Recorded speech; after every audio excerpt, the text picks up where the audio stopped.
Hello guys, welcome back to unfiltered data analytics. और आज की वीडियो में हम बात करने वाले हैं जो कि हमारे एक सब्सक्राइबर का क्वेश्चन था कि क्या एआई एमआईएस एग्जीक्यूटिव और डेटा एनालिस्ट की पोस्ट को हार्म कर सकता है कि नहीं। तो इस वीडियो पे बने रहना, बहुत अच्छे से इसको डिकोड करेंगे। और इसके ऊपर मैंने वैसे पहले भी एक वीडियो बनाया है रिलेटेड इसी टॉपिक पे, तो आप उसे भी चेकआउट कर सकते हैं। बट इसके ऊपर हम फिर से बात करते हैं इस वीडियो में। और बाकी कम्युनिकेशन प्रोग्राम ज्वाइन करना हो तो गाइस मेल करना ईमेल आईडी पे। आज के हमारे सब्सक्राइबर का क्वेश्चन है, does AI remove MIS analyst and data analyst job और नॉट।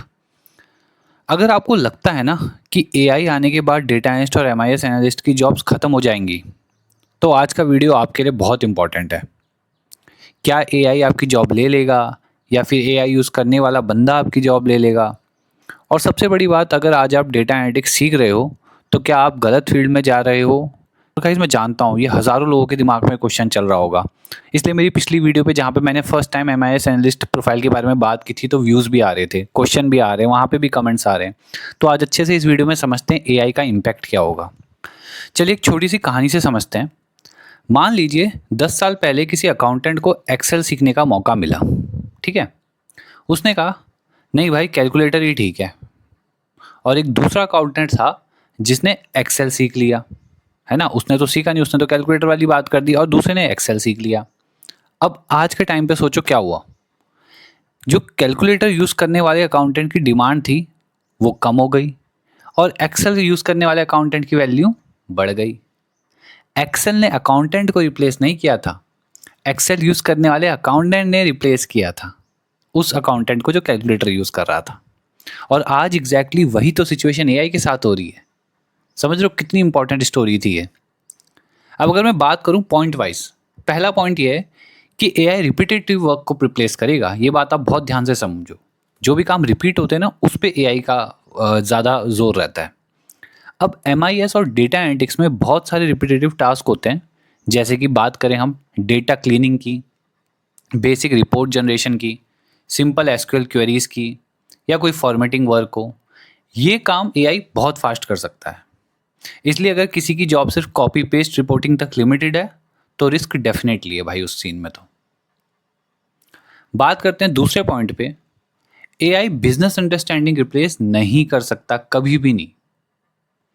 जैसे कि फॉर एग्जांपल मान लीजिए सेल्स अचानक 20% गिर गई, एआई रिपोर्ट बना देगा, सीधी सी बात है। लेकिन ये कौन डिसाइड करेगा कि सेल्स क्यों गिरी। क्या इशू प्रोडक्ट में था, मार्केटिंग में था, प्राइसिंग में था, या कस्टमर के बिहेवियर में कोई बदलाव आ गया था। अब ये बिजनेस अंडरस्टैंडिंग एक ह्यूमन एनालिस्ट ही प्रोवाइड करेगा, कोई एआई नहीं। ठीक है। पॉइंट नंबर 3 पे बात करें तो स्टेक होल्डर कम्युनिकेशन सबसे इंपॉर्टेंट स्किल है ना, जहाँ पे आपको, इसीलिए हम सॉफ्ट स्किल्स पे काम भी कर रहे होते हैं। मैनेजर आपसे पूछता है कि मुझे बताओ सेल्स क्यों गिर रही है और क्या एक्शन लेना चाहिए। अब एआई क्या कर सकता है, वो तो ज़्यादा से ज़्यादा रिपोर्ट जनरेट कर सकता है। लेकिन बोर्ड रूम में जाके कॉन्फिडेंटली कौन एक्सप्लेन करेगा, वो होगा एक डेटा एनालिस्ट।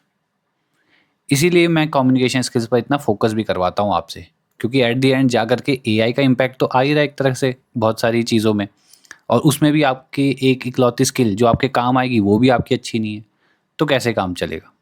और आप देखना चाहते हो कि मैं कैसे कम्युनिकेशंस में हेल्प करवाता हूँ बच्चों की, तो आप डेमो क्लास के लिए मुझे मेल कर सकते हो, आप चेकआउट कर लीजिएगा खुद से। पॉइंट नंबर 4, फ्यूचर के डेटा एनालिस्ट एआई को यूज़ करेगा। देखो, आज से 5 साल बाद सक्सेसफुल एनालिस्ट वो नहीं होगा जो एआई से डरते रहेगा। सक्सेसफुल एनालिस्ट वो होगा जो एआई को अपना असिस्टेंट बना के रख देगा कि लो भैया, एआई से बस ये वाले काम करवाने, एआई को बस ऑर्डर देने हैं। जैसे आज हम एक्सेल, पावर बीआई और एसक्यूएल यूज़ करते हैं, वैसे ही कल एआई एक नॉर्मल टूल बन के रह जाएगा। ठीक है। तो अगर मैं सारी बातों को सिंपल लैंग्वेज में, जो हमारे सब्सक्राइबर का क्वेश्चन था, उसको बोलूं, तो वो क्या होगा कि एआई डेटा एनालिस्ट की सारी जॉब्स रिमूव नहीं कर पाएगा। एआई बेसिक और रिपीटेटिव वर्क को ऑटोमेट करेगा ज़्यादा से ज़्यादा, या एआई यूज़ करने वाले एनालिस्ट की डिमांड और सैलरी दोनों बढ़ जाएगी। ये एक और अच्छी बात है। बिजनेस अंडरस्टैंडिंग हो गया, कम्युनिकेशन, या फिर डिसीजन मेकिंग स्किल्स, इसकी वैल्यू हमेशा ही रहेगी और बढ़ भी जाएगी। ठीक है। अब मैं आपसे क्वेश्चन पूछता हूँ क्या आप एआई को थ्रेट समझते हो या अपॉर्चुनिटी? ये मुझे कमेंट सेक्शन में जानना है। या तो थ्रेट लिख दो या अपॉर्चुनिटी, ठीक है? बस एक शब्द लिखना है आपको। और अगर आप डेटा एनालिटिक्स सीख रहे हो तो इस वीडियो को सेव कर लो, क्योंकि अगले कुछ सालों में एआई और एनालिटिक्स का कॉम्बिनेशन ही गेम चेंजर होने वाला है।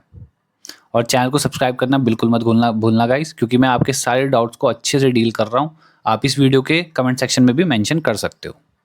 तब तक के लिए मिलते हैं नेक्स्ट टाइम। सीखते रहो, ग्रो करते रहो, और कम्युनिकेशन सेशन में आना है तो आके देखो कैसी हैं चीज़ें। वो उस डायरेक्शन में काम करना शुरू करो गाइस, अगर नहीं किया तो अभी तक। समझो कि जब बोलोगे किसी से कैसे बोलोगे, इंग्लिश में कैसे बोलोगे, हिंदी का ऑप्शन मत रखना वहाँ पे, ठीक है? चलो, आई होप आपको क्लैरिटी मिली होगी। Thank you so much for watching. Bye.